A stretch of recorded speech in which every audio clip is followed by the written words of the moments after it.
아멘. 오늘 우리가 함께 볼 살아있는 하나님의 말씀은 신약성경 로마서 3장 1절에서부터 8절까지의 말씀입니다. 신약성경 로마서 3장 1절에서부터 8절까지 살아있는 하나님의 말씀을 우리가 한 목소리로 같이 받들어 읽겠습니다. 그런즉 유대인의 나음이 무엇이며 할례의 유익이 무엇이냐? 범사에 많으니 우선은 그들이 하나님의 말씀을 맡았음이니라.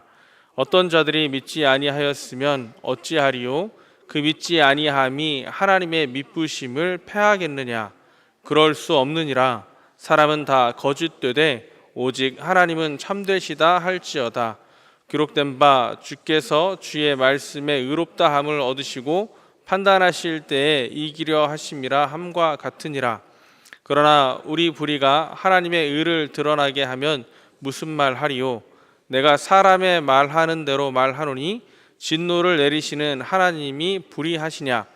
결코 그렇지 아니하니라. 만일 그러하면 하나님께서 어찌 세상을 심판하시리요? 그러나 나의 거짓말로 하나님의 참되심이 더 풍성하여 그의 영광이 되었다 하면 어찌 내가 죄인처럼 심판을 받으리요? 또는 그러면 선을 이루기 위하여 악을 행하자 하지 않겠느냐? 어떤 이들이 이렇게 비방하여 우리가 이런 말을 한다고 하니 그들은 정죄받는 것이 마땅하니라. 아멘. 오늘 본문은 2장의 말씀과 이어지고 있음이 그 첫 단어 그런즉이라고 하는 부분에서부터 우리는 알아볼 수가 있습니다. 2장에서 더 앞서 어떤 것을 이야기하고 있느냐 간단히 살펴보면 할례자와 그리고 유대인이 몸에 드러나고 있는 할례와 그리고 그 혈통을 따르는 유대인이라고 하는 것이 전부가 아님을 말해주고 있습니다.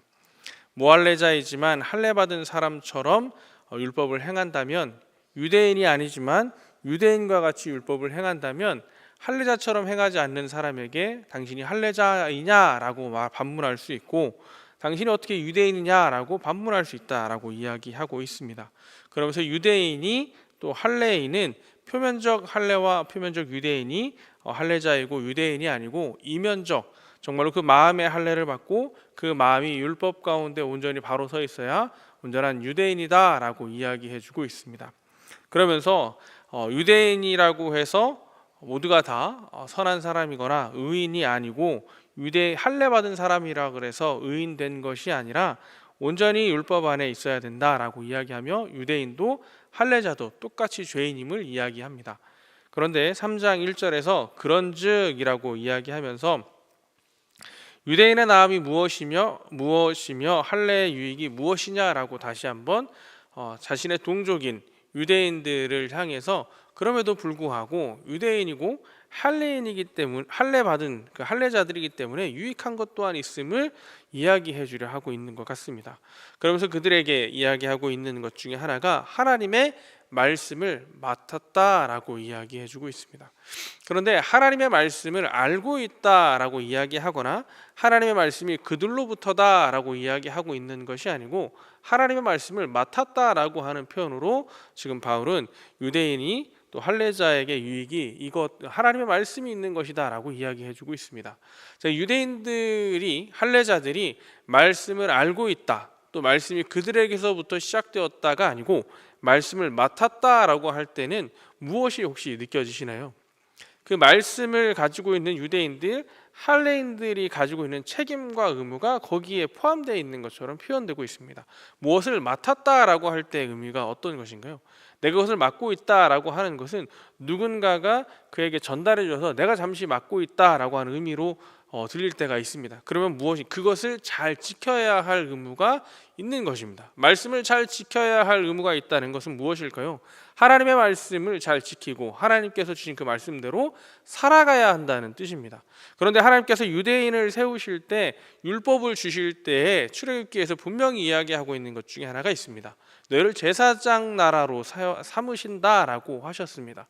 그럼 이방을 향해서 하나님의 말씀을 전해야 할 특별한 사명으로 유대인들을 이스라엘을 하나님께서 선택하시고 그들을 제사장 나라로 삼으셨다라고 분명히 이야기해주고 있습니다. 일전에 제 새벽 말씀 중에 제가 이사야 말씀을 통해서 그 말씀을 맡은 제사장 나라로서 해야 할 일은 무엇인가요? 라고 하면서 찬송하여야 하는 것이 하나님이 그들을 내 백성 삼았다라고 하는 것인데, 그 찬송하여야 한다라고 하는 그 이사야 본문 가운데는 하나님의 말씀의 증인의 삶을 이야기하고 있는 것을 우리 함께 기억할 것입니다. 그러면 이스라엘이, 그 유대인들이 말씀 맡은 자로서 해야 할 일은 하나님의 말씀의 증인으로서의 삶을 살아야 한다는 것입니다. 이렇게 살아가면 하나님께서 우리 가운데 언약의 관계 안에서 복을 허락하여 주신다라고 하는 그 언약된 그 백성의 모습으로 살아가야 함을 이야기합니다. 그게 바로 유대인이 가지고 있는 오늘 말씀에서 이야기하는 그 유익이라는 것입니다. 말씀을 맡았기 때문에 말씀의 그 책무로 살아가는 게 유익이다라고 이야기해 주고 있습니다. 태어나면서부터 말씀 맡은 사람으로서의 그 유익이 유대인들에게 있음을 이야기합니다. 그런데 이어서 이야기합니다. 어떤 자들이 믿지 아니하면 어찌하리요? 그 믿지 아니함이 하나님의 믿으심을 패하겠느냐라고 하는 부분으로 이어집니다. 그러니까 하나님께서 주신 그 말씀을 믿지 않는 것으로 하나님의 믿으심이 패하여지겠느냐? 이걸 좀 더 쉬운 말로 이야기하면 하나님의 그 신실하심이 믿지 않는다고 해서 사라지겠느냐라고 또 우리는 볼 수 있습니다. 하나님의 신실하심, 하나님의 변치 않으심의 그 모습을 이야기해주고 있습니다. 자, 믿지 않는다고 해서 하나님이 언약을 깨뜨리셨습니까? 믿지 않는다고 하여서 그 언약 관계에서 이스라엘이 언약을 깬다고 해서 하나님은 언약을 깨뜨리시지 아니하시고 언제나 같은 모습으로 신실하게 그 언약을 지켜가십니다. 어떤 모습인가요? 여전히 선한 모습으로 이스라엘을 향하여 바라보시고 여전히 이스라엘을 향해서, 유대인들을 향해서 제사장 나라의 힘을 하나님께서는 변치 않고 그걸 이야기하십니다.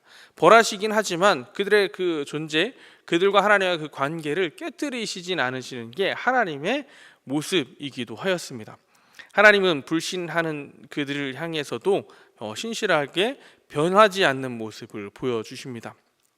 그런데 하나님의 이 신실하심이 변하지 않는 이스라엘을 향하여서, 언약 백성을 향하여서 언약 맺은 존재이다, 복 있는 존재이다 라고 하는 그 하나님의 신실하심이 있다면 동일하게 우리가 있어야 할 신실하심이 있습니다. 공의로우신 하나님이십니다. 공의로우신 하나님께서는 그 믿지 않는 이들, 하나님의 말씀 가운데 있지 못한 이들을 벌하셨던 적이 있습니다. 그런데 그 공의로운 모습은 여전히 그 하나님의 신실하신 가운데 반복되고 있습니다. 하나님의 말씀을 믿지 않는 그 유대인들, 이스라엘이 어떤 모습으로 그것을 다시 한번 보여주었습니까? 예수 그리스도를 십자가에 못 박고 예수 그리스도를 믿지 않는 모습으로 하나님의 말씀 가운데 언약의 성취이신 예수 그리스도에게 보여주었던 그들의 모습으로 여전히 하나님을 믿지 않는, 하나님의 말씀 가운데 있지 못한 그 유대인들을 바울은 지적하고 있습니다. 그러면서 하나님은 여전히 신실하심 가운데 믿는 이들을 구원으로, 믿는 이들을 복으로 이끌어 가시지만 신실하심 가운데 믿지 않는 이들은 하나님 벌하신다라고 하는 또한 이 공의로움 안에서, 신실하심 안에서 드러내고 있는 것 같습니다. 그러면서 사람이 거짓되되 오직 하나님은 참되시다 할지어다 라고 이렇게 이야기하면서 하나님의 그 말씀이 의롭고 참되심을 이야기하는데 5절에서부터 8절까지의 내용을 보면 갑자기 새로운 내용이 등장하는 것만 같습니다. 그러나 우리 불의가 하나님의 의를 드러나게 하면 무슨 말 하리요? 라고 이렇게 반문하고 있습니다. 바울의 이런 유대인에 관한 이야기에 대해서 유대인들이 당시 바울에게 하였던 그 말에 대한 것들, 그 비방에 대한 것들을 바울이 다시 스스로 묻고 답하는 형태로 이야기하고 있는 것 같습니다. 공격적인 그 논쟁에 바울이 응답하고 있는 듯한 모습으로 5절에서부터 8절의 내용이 이어집니다.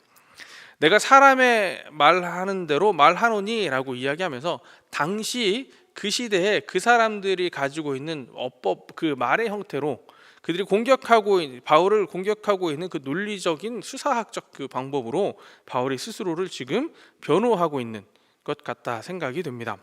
그러면서 진노를 내리시나 하나님 불의하시냐라고 하면서 하나님의 의를 드러나게 하는데, 이게 무슨 이야기냐면 나의 불의가 하나님의 의를 더 드러나게 하고 있다면 그걸 가지고 나를 벌하는 게 마땅하냐라고 하는 이야기입니다. 이 무슨 이야기냐? 저 5절에서 8절의 말씀을 이해할 때 그런 생각이 들더라고요. 예전에 학교에서 공부하시고 시험 보시던 때 혹시 기억나시나요? 학교에서 공부하고 시험 보던 그때에 공부 잘하는 학생들이 있었습니다. 공부 잘하는 학생들이 공부 어떻게 잘하느냐라고 물어보면 교과서를 열심히 봤어요, 문제풀이를 많이 했어요 하는 학생들도 있는데, 간혹가다 제 친구들 중에서도 이런 친구들이 있었습니다. 니들이 밑에 좀 깔아줘가지고 내가 좀 돋보이는 것 같다. 혹시 그런 친구 있었나요? 제 친구 중에서 꼭 그런 친구들이 있었습니다. 네가 못하니까 내가 좀 더 잘하는 것 같이 보이는 것 뿐이야. 그래서 듣기에는 뭔가 좀 이렇게 겸손한 것 같으면서도 기분이 상당히 나쁘게 그렇게 이야기하는 친구들이 있긴 했었는데, 지금 이 상황을 이렇게 생각해 보면 됩니다. 공부 잘하는 친구들이 공부 못하는 애들 때문에 돋보인다라고 하는 거죠. 그럼 공부 못하는 애들의 그 공부 못하는 것이 공부 잘하는 애들 입장에서는 어쩌면 니들이 참 잘하고 있다라고 이야기할 만한 그 상황인가라고 하는 것이죠. 근데 우리가 한번 생각해 보기에 공부 못하는 아이들이 내가 지금 공부 못해가지고 잘하는 애들 돋보여주려고 공부 못하나요? 그러지 않죠. 이게 정확한 비유가 될 수 있을지 모르겠으나 지금 불의한 가운데 있는 이들이 하나님의 그 의로우심을 돋보이는 일을 우리가 불의해서 하고 있다고 할 수 있는데, 그게 그러면 내 이 불의가 온전히 벌 받는 게 마땅하냐라고 하는 식으로 이야기하고 있습니다. 그게 8절에서 선을 이루기 위하여 악을 하지 않겠느냐, 어떤 이들이 이렇게 비방의 우리에 이런 말을 한다고 하니 그들은 정죄받는 것이 마땅하다라고 이야기하는데, 이 5절에서부터 8절의 말씀을 이렇게 살펴볼 때 생각나는 말씀이 죄가 더한 곳에 은혜가 더욱 넘치나니라고 하는 로마서 12장의 말씀이 있습니다. 바울이 복음에 대해서 전하고 하나님의 은혜에 대해서 이야기할 때 하나님께서 하나님의 의로 우리의 그 죄인된 모습이 오히려 하나님께서 우리가 뭘 잘해서가 아니라 하나님의 그 사랑으로 죄인된 우리를 의인 삼아 주셨음을 이야기할 때 바울이 죄가 있는 곳에 은혜가 더하도다라고 하는 그 이야기를 했는데, 아마 이 부분을 지금 유대인들이 콕 집어서 그 부분만 딱 떼가지고 죄가 있으니 하나님의 은혜가 더한 것 아니냐, 죄가 있어서 하나님이 더 공의로우신 것처럼 보여지는 것 아니냐, 그런데 그러면 우리 그 죄인된 모습이 꼭 우리가 다 죄인된 모습으로 벌받을 만한 것이 마땅하냐라고 하는 것처럼 이어지는 것 같이 보이기도 합니다. 그런데 바울이 죄가 있는 곳에 은혜가 더하도다라고 이야기할 때는요, 율법을 통해서 죄가 드러나고 있기에, 그런데 그 율법으로 의롭게 되는 것이 아니라 오직 예수 그리스도의 그 놀라운 십자가의 은혜, 하나님의 그 사랑으로 의롭게 됨을 이야기하고 있었던 것입니다. 그러니까 유대인들이 잘못 이야기한 부분에 대해서 바울은 다시 한번 정확히 이야기합니다. 불의는 불의로 벌받는 것이 마땅하다. 그렇게 이야기하는 것 옳지 않다라고 이야기해주고 있습니다. 그러면서 7절에 나의 거짓말로 하나님의 참되심이 더 풍성하여 그의 영광이 되었다면 어찌 내가 죄인처럼 심판을 받으리요, 또는 그러면 선을 이루게 하여, 이렇게 내용이 나오면서 이렇게 비방하는 이들이 정죄받기에 마땅하다라고 다시 한번 이야기해주고 있습니다. 이 말씀을 이렇게 찬찬히 보면서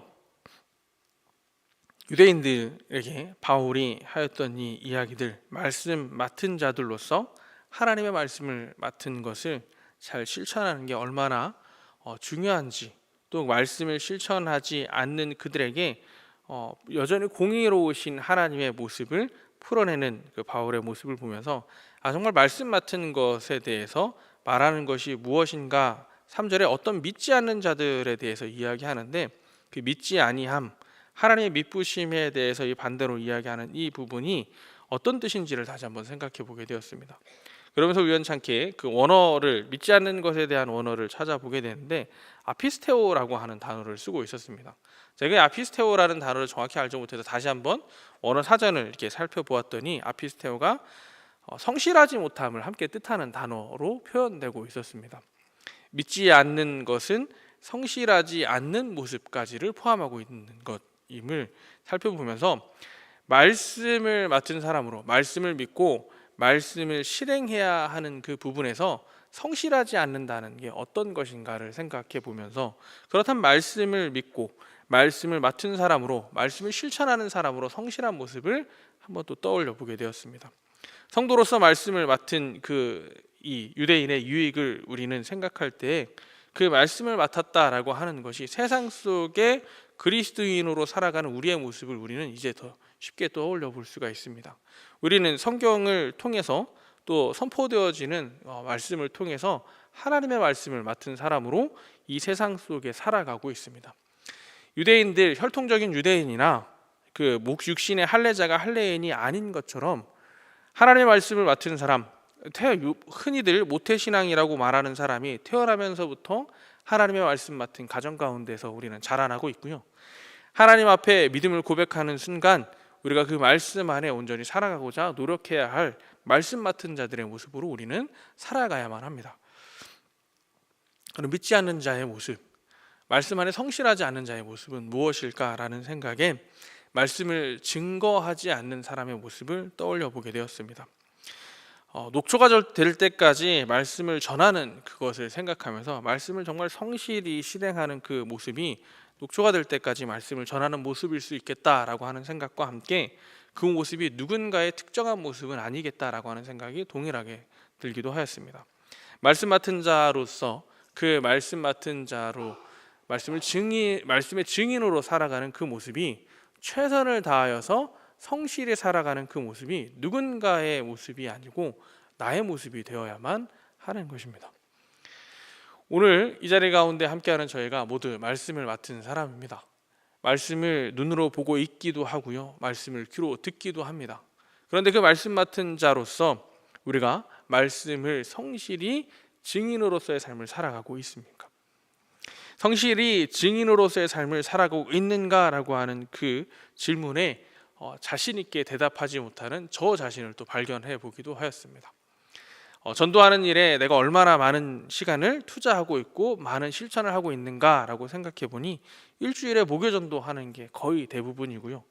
엘리베이터에서 만나는 사람, 아파트 단지에서 만나는 사람들에게 그냥 안녕하세요 인사하면서 어떻게든지 내가 목사인 걸 아는 사람들, 내가 신앙인인 걸 아는 그 사람들에게 좋은 모습을 보여주고 그 사람들의 기회가 있으면 복음을 전해야겠다라고 하는 그런 건 있지만, 일주일에 더 많은 시간, 대부분의 그 시간들 속에서는 말씀 맡은 사람, 증인으로서의 삶을 온전히 살아가는가라고 하는 물음에 제가 온전한 답을 하지 못하는 모습을 보게 되었습니다. 제가 이 시간 이 자리 가운데 앉아 계신 분들에게 다시 한번 여쭤보겠습니다. 말씀 맡은 사람으로서 신실하게 믿지 않는 자의 모습이 아니라 믿는 자의 모습으로 살아가고 계십니까? 여기에 우리가 온전히 응답할 수 있는 사람 되었으면 좋겠습니다. 우리가 네 라고 자신 있게 말할 수는 없겠으나, 하나님 부끄럽지만, 하나님 숭고한 모습이지만 그래도 제가 어떻게든지 실천하려 노력하고 있습니다 라고 하나님 앞에 말할 수 있는 저희 되기를 원합니다. 오늘 성실하지 않은 그 모습, 믿지 않는 자의 모습을 이야기하면서 유대인들의 모습을 바울은 이야기했습니다. 그런데 그 유대인들의 그 모습이 우리의 모습 되지 않기를 원합니다. 또 5절에서 8절에 이야기하고 있는 신실하지 않는 그 모습 가운데 혹여나 우리가 잘못된 생각으로 이것을 우리의 모습을 다른 이상한 말로 변호하는 일이 아니라 하나님 내게 주신 그 사명, 내게 주신 말씀에 성실하라 하신 그 직분에게 주신 그 은혜를 우리가 그대로 잘 실천할 수 있었으면 좋겠습니다.